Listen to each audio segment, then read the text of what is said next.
This woman won't stop coughing, and no one knows why. At first, it's just a tickle in her throat, but then she panics. She tries to run. Something inside her doesn't feel right. And when she finally pulls down her mask, something alive comes out of her mouth. Okay, wait a sec. Look at these puppies cuddling.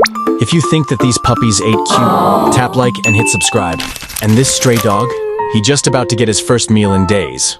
Look how thankful he is. Drop a heart, you'd give him food. Stray dogs need some love too. But back to her, as she pulls off the mask.